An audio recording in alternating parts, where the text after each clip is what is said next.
আপনাকে না জানিয়ে আমি একটা অন্যায় কাজ করে ফেলেছি বাবা, আপনি আমায় ক্ষমা করুন বাবা। এত বড় সাহস তোমার কি করে হলো যে আমাকে প্রণাম করতে আসছো?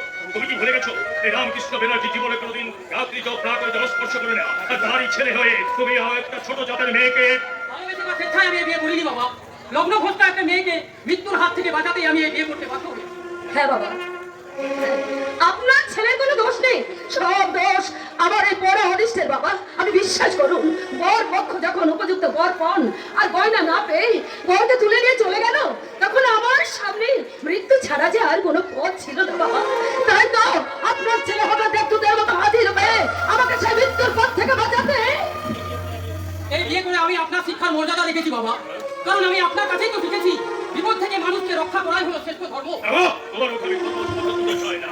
আমার অজ্ঞাতে একটা ছোট জাতের ভাউরির মেয়েকে বিয়ে করে বাবা। তুমি তো নয়, তুমি যে মহাপাপ করেছো, মহাপাতকে হয়েছো, বাবা। তোমাকে তো প্রায়শ্চিত্ত করে দিতে হবে। বাবা, না বাবা না, বিনা দোষে আপনার ছেলেকে এভাবে অপরাধী সাজিয়ে অন্ধকূপে আপনি নিক্ষেপ করবেন না। ছোট লোক, ছোট দাদার মেয়ে হয়ে আপনার ছেলেকে বিয়ে করতে বাধ্য করায় যে অপরাধ করেছি, যে পাপ আমি করেছি, তার জন্য যত শাস্তি দিতে হয় বাবা আপনি আমাকে দিন বাবা, আমাকে দিন। যদি তার জন্য প্রয়োজন হয় ওকে ছেড়ে এ বাড়ি চিরদিনের মতো ছেড়ে আমি চলে যাব।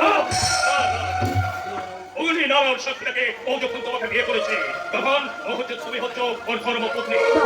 নিজের জীবনকে দিয়েও সারা জীবন তোমার ধর্ম করা হচ্ছে, ওর ধর্ম পালন করা হচ্ছে একমাত্র কর্তব্য। বাবা। আমি বলছি আমার ছেলেকে আমি কখনো সর্বোচ্চত হতে বলবো না, কিন্তু কিন্তু নিজের দায়িত্ব বোঝা মাথায় যে নিয়েছে তা কিন্তু ওকে একাই বহন করতে হবে। বাবা। হ্যাঁ, এটাই আমার শেষ আদেশ।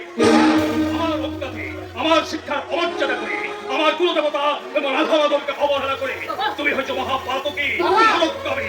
তার জন্য শাস্তি স্বরূপ আমি তোমায় দিলাম ত্যায্য পুত্র।